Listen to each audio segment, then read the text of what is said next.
ایسے ہی کئی لوگ جو ہے وہ تعویذ جو ہے یا بچوں کو پہنا دیتے ہیں یا خود پہن لیتے ہیں یا گاڑی میں ٹانگ دیتے ہیں یا کوئی بھی اس قسم کی اور چیز کرتے ہیں۔ تو نبی کریم صلی اللہ علیہ وسلم کی حدیث ہے مسند امام احمد کی،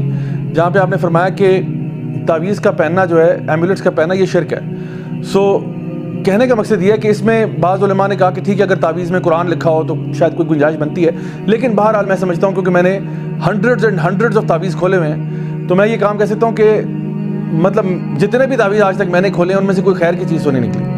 اکثر وہ جادوئی قسم کے تعویذ ہوتے ہیں جن پہ وہ زائچے بنے ہوتے ہیں، نمبرز لکھے ہوتے ہیں، یا پھر کوئی دین کی بے حرمتی کی ہوتی ہے اور وہ تعویذ ہوتے ہیں۔ تو اس لیے اس کو ٹانگنے سے بجائے بہتر یہ ہے کہ انسان جو بھی ذکر ہے، جو بھی اذکار ہیں، جو بھی دعائیں ہیں، وہ پڑھ کے اپنے گھر سے نکلے۔ تعویذ کی مثال ایسے ہی ہے کہ انسان ڈاکٹر کے پاس جاتا ہے اور کہتا ہے ڈاکٹر صاحب مجھے سر میں درد ہو رہا ہے، اور ڈاکٹر صاحب جواب میں کہتے ہیں کہ ایسا کریں 2 پتے پیناڈول کے گلے میں ٹانگ لیں، انشاءاللہ شفا ہوگی۔ تو جیسے پیناڈول کو ٹانگنے سے 2 پتے سے شفا نہیں ہوگی، اسی طرح سے قرآن کی آیتیں آپ گلے میں ٹانگ کے گھوم رہے ہیں، اس سے کیا ہے؟ قرآن جو ہے نا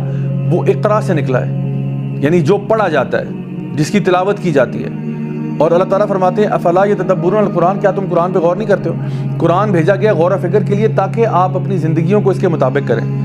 یہ تو پھر وہی بات ہوگی، اگر اس کو ٹانگنے والی بات ہے پھر تو وہی چیزیں جو کہ عیسائی کرتے ہیں، اپنے گلے میں وہ لوگ کراس ڈال کے پھرتے ہیں کہ جی کراس ڈالتے ہیں تو جی ہماری حفاظت ہوتی ہے۔ تو کراس سے حفاظت نہیں ہوتی، نہ ہی قرآن کو ٹانگنے سے ہوتی ہے، نہ ہی گلے میں آیت الکرسی پہننے سے حفاظت ہوتی ہے، بلکہ الٹا شاید آیت الکرسی کی بے حرمتی ہو رہی ہے، کیونکہ یہی تعویذ پہن کے، یہی لاکٹ پہن کے آپ باتھ روم بھی جا رہے ہیں قضاء حاجت کے لیے،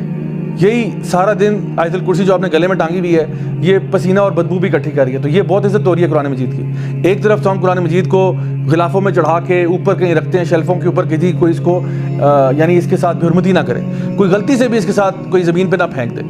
دوسری طرف گلے میں ٹانگ کے یہ قرآن پہننے میں ہمیں کوئی ایشو محسوس نہیں ہو رہا۔ تو میں سمجھتا ہوں کہ ان کو پڑھنا چاہیے، ان آیات کو، ان دعاؤں کو پڑھنا چاہیے اور اپنی زندگی میں کا معمول بنانا چاہیے۔ اچھا، ایک چیز جو ایک اور میڈ ان چائنا چیز ہے وہ میں آپ کو دکھا دیتا ہوں، اس کی تصویر میرے پاس ہے تو اس لیے میں آپ کو ذرا یوں دکھا دیتا ہوں۔ وہ ہے یہ،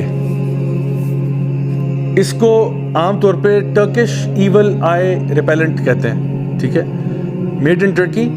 اور یہ کہتے ہیں یہ ایول آئی کو ریپیل کرنے کے لیے استعمال ہوتا ہے، اکثر گھروں میں لوگ ٹانگ دیتے ہیں یہ، اور ہمارے گھر میں بھی تھا۔ میں نے ایک دفعہ کیا کیا، ہمارے گھر میں جو تھا، مجھے جب پتہ چلا کہ یہ کچھ بھی نہیں ہوتا بلکہ یہ ہو سکتا ہے کہ ہم لوگ کہیں شرک میں نہ پھنس جائیں اس کو ٹانگ کے، تو میں نے کیا کیا کہ میں نے بس امی کو بغیر بتائے ہتھوڑا لیا اور توڑ دیا۔ تو یہ بڑا ایزیلی بریکیبل بھی ہوتا ہے، دیٹس دا گڈ